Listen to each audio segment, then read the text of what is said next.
Hello, my name is Joselyn Naranjo. I'm currently the manager of academic advising services for all of the majors in the School of Computing and Information Sciences for the College of Engineering and Computing. This session is just a broad or general presentation on what the no credit pass policy is. As you can see on this first slide, you'll find the link to the FAQ page that outlines all questions regarding this particular policy, and even it includes scenarios. So you can look at those. Again, a lot of the information that's going to be presented in this session comes from this website page. So please make sure to visit this after this section. If you have any questions or concerns regarding the NCP policy, please make sure to reach out to your assigned advisor. Again, this is very general, and every student case is different and may require further reviewing on the end of the advisor.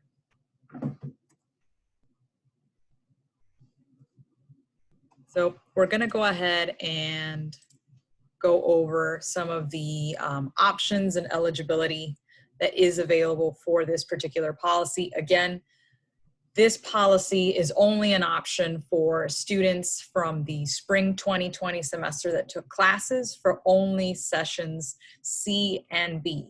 A is not included, and this is only for this semester.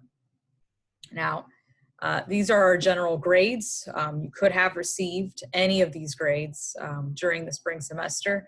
And again, this is an option that's available to students provided by the university, because we understand that this has been a very difficult time that has affected potentially in different ways, financially, personally, medically, students' academic performance. So this is an option that we're offering to students as a means to be flexible and understanding. If you received a grade of F in a class, you would automatically request or be given at least the no credit grade. You cannot apply the pass grade to it, especially since it's a failed course. For grades D through B minus, you do have the option of using the P grade, and it does not require advisor approval. So that can be submitted on your own end without it having to be sent off to the advisor. However, it is still important that you ask your assigned advisor. Again, you don't have to have an actual advising appointment meeting with them. I know this is a very, very busy time. You can go ahead and actually send them a message through the Panther Success Network on your MyFIU account, just to make sure that the decision that you're making is one that's helping you out and that can actually, raise your GPA. Now, grades B through A minus do require advisor approval, primarily because these are very high grades. And it's not that they won't get approved, but there has to be good, sound reasoning behind it. I know that in some cases, students are considering going to graduate school, or they want to make sure that they reach honors, in their last semester if you're graduating. And, perhaps a B or a B plus may lower your GPA. The reason why this requires advisor approval is because the advisor would have to look into your case to see if actually removing that grade would lower your GPA or actually raise it. So it's important to review that, because it may seem like a grade that's not helping, but it actually might be. A good example that's been floating around in the advising community is, a student case where, maybe you have a 3.5 GPA and you got an A minus, and you're worried that that minus is actually lowering your GPA. In fact, when the GPA is calculated, that A minus actually does bring up your GPA. So it may not be in your best interest to request a P or a pass grade for an A minus. If you have a 3.5 and you got a B, then yes, it does lower your GPA. But, always keeping in mind, what is the reason for requesting the P grade for grades that are these, this high? Of course, for the grade of A, the NC and the P grades are not possible. Of course, you can opt into this option. It doesn't have to be applied to all of the classes that you took. You can apply it to just one class where you did poorly in, perhaps, or that you feel is lowering your GPA. That's the beauty of the NC P grades. If you did not do well in your classes, they will at least not affect your GPA, but they will appear on your transcript. So we're going to move on now to, different aspects of the NC pass policy grades and what they entail, as well as recommendations. Again, make sure to at least contact your advisor regarding this. Just because this is a short time frame, May 11th is the last day to submit any request related to NC pass grades. Like I said earlier, this is only applicable to spring C and B, only for this semester. Dual enrollment students do not qualify for this particular option. And you want to make sure, and this is why I keep stressing how important it is to meet with your assigned advisor, or at least send them a message regarding your decision, because it is only available for a limited time. Again, May 11th. And it is not reversible. You cannot go requesting a change for that P grade or that NC grade. Once it's there, and it's on your transcript with a COVID-19 notation. Like I said earlier as well, this does not affect your GPA, but it will count towards excess credit count, which could lead to excess credit surcharge depending on where you're at. If you don't know what excess credit means or where you're at on the counter lately, please reach out to your assigned advisor to check. Just because you want to make sure that applying this NC or P grade will not affect you negatively in that way as well. You don't want to be paying extra for classes too. Now we do get into a bit of a complicated part in this policy. Now, the best example I can give is, for our students in the computer science and information technology programs, a lot of your core classes are on a sequence. And it's, we understand that during this period, it is possible that, you were affected by external circumstances related to COVID-19, which did affect your academic performance this semester. Let's say you were taking programming 1, or for IT students, not intermediate Java, programming in Java, right? These courses are necessary in the program, and they're supposed to be passed with a grade of C so that you can continue to move through the core courses in the sequence that's been, shown to you on the flow chart. Now, if you happen to fail the class, with a D or an F, that's fine. You can opt into the NC pass grade. However, this is an option where we're being flexible, but we still need to uphold the program and catalog stipulations. Those core classes still require a C. So at least that unsatisfactory grade will no longer affect your GPA, but you will need to retake the class anyway, just to be able to move through the program. Now, if this is a computer science elective or an IT elective, or a general elective course, just to reach the 120 or fulfill other parts of the program that don't require a minimum grade of C, perhaps maybe the minimum grade is D. In those cases, you can apply the P or NC grade, or in this case, P, because the NC would be if you failed.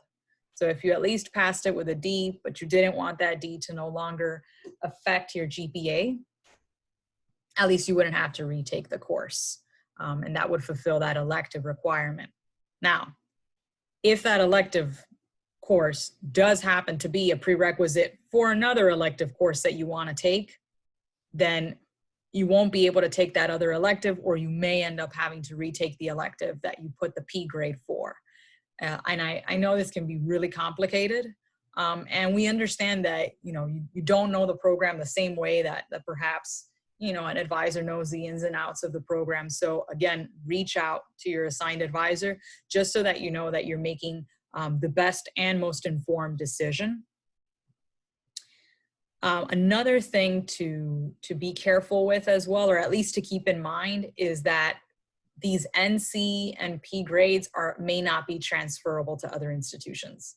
I know that there are several Florida universities and colleges, public Florida universities and colleges, that are using a similar grading option for this semester, for their students. However, not every college or university in Florida or even outside of Florida may be pursuing this. So you may want to keep that in mind, that it just may not transfer over if you're thinking of transferring to another institution, or if you're thinking of pursuing a graduate degree or a professional program after your bachelor's degree. Regarding health professional programs, as an institution, we cannot guarantee in this case that the P grade will be accepted for schools. Sometimes they may even require a justification from students regarding why this P grade was selected. Again, the COVID-19 notation will appear on the transcript, so that will be a kind of indicator for that institution, but you may want to confirm with them. Sometimes if you're applying to graduate programs or a professional health program, you may need to explain why that grade is there on perhaps a statement of purpose or through some other means, just to justify and show the reasoning behind that P grade. I know a lot of you are using financial aid for tuition. Keep in mind that for spring 2020, financial aid has already been dispersed, and the P or NC grade will not negatively affect your financial aid award for the spring semester. However, the no credit grade, this is the one that's given to the Fs, it may affect your satisfactory progress in financial aid, which is SAP, or your Bright Futures scholarship. So in those circumstances, I strongly recommend that you reach out to your assigned advisor and or also reach out to our financial aid services at FIU just to see how this is going to be affected so that you don't lose eligibility for the following semester for aid. Now, again, these are some areas, mainly some of the broader areas of the NC pass grades. You may have a very particular circumstance that may not be present here. You can go to the FAQ website to see possible scenarios. There are several that are listed there, but I strongly recommend anyway that you go and contact your assigned advisor, because as students, you need to complete 120 credits, and there are different requirements for your degree. There are those that are related to your program, and then there are the general ones that are related to the entire degree. You want to make sure that whatever course it is that you took, that you know what the minimum grade is. And that may determine whether you need to retake it again, and whether applying the NC or P grade is an actual good idea for this semester. Again, this is not something that is forced on students. It is actually an option. So if you feel comfortable with the grades that you have received, that's fine.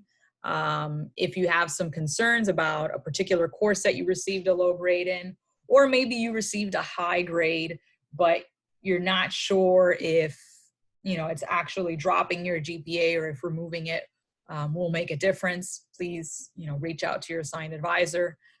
And of course, if you submit that request, the advisor still has to go through and approve it.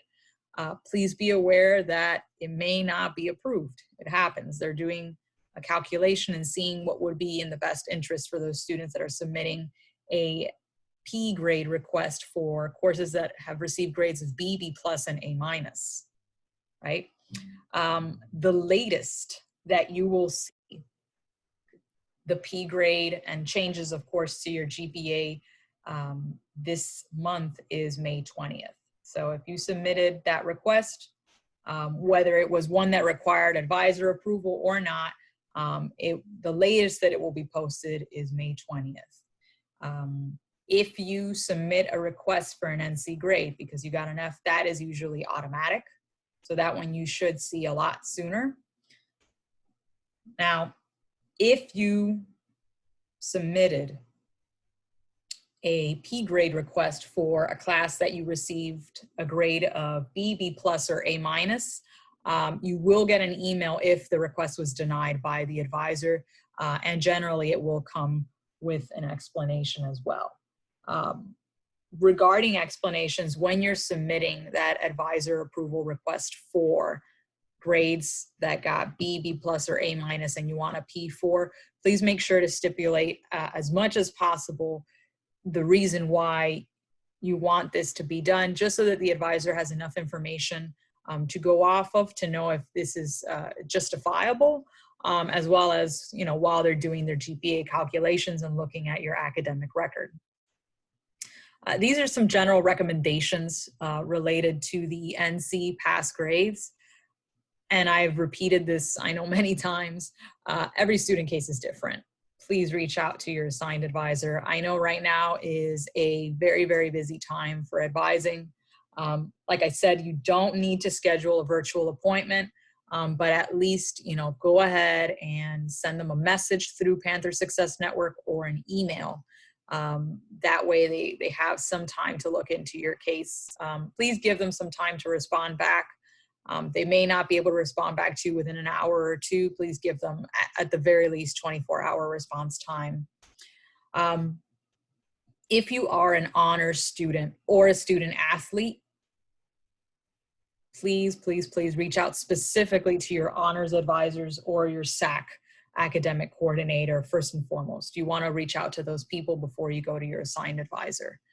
I know I mentioned a bit earlier about pursuing masters or PhDs or professional programs. Graduate programs differ in eligibility requirements. If you stay here with FIU and you have this NC or P grade, that was something that was done internally. They may require some written justification, but again, this is from our own institution that we placed for spring of 2020. Now, if you're thinking of going to a program outside of FIU, whether it's a second bachelor's or, you know, a master's or doctoral or professional degree, you may want to reach out to whoever the graduate program director or graduate admissions office representative from that institution, just to make sure that you will still remain eligible for, you know, their application process with, or, you know, with that NC or P grade. In the case of international students, the NC Pass policy is available to them. However, it does have to be a circumstance that's related to the COVID-19 situation if you're going to request the NC Pass policy. And of course, you know, making sure that you've discussed this with your assigned advisor. If you're still worried and have questions, and or maybe, you know, there was only so much that the advisor could answer, because, you know, as an international student, there are a lot of aspects and inner workings to your situation, and you're worried that this may impact your visa, please reach out to ISSS. You know, this is our, you know, international student office that, you know, has been dealing with you from the very beginning. Please reach out to them if you have any questions about, you know, remaining, you know, here at FIU and how NC Pass will affect you. Now, as I mentioned before, May 11th is the deadline for the NC Pass grades. After that, you won't be able to submit a request. Like I said, also, you can't do grade changes. So if you're going to go with this decision, make sure that, you know, if you feel comfortable on your own and this session was enough, or the FAQ page is enough, that's great. You can go ahead with it. However, if you're still feeling uncertain or you still have questions, please reach out to your assigned advisor through messages, or if they have appointments open, then in that case, you can schedule an appointment with them just to go over this. Thank you for listening. And again, reach out to your assigned advisor if you have questions. Or you can visit that website link for the FAQ. Here it is. This is on our one-stop page. Make sure to go ahead, copy and paste it and follow it. That way you're able to review the information that we went over in this session. Or if you want to look at specific scenarios, you can also scroll down to the bottom and see them there. Okay, and thank you again so much for listening.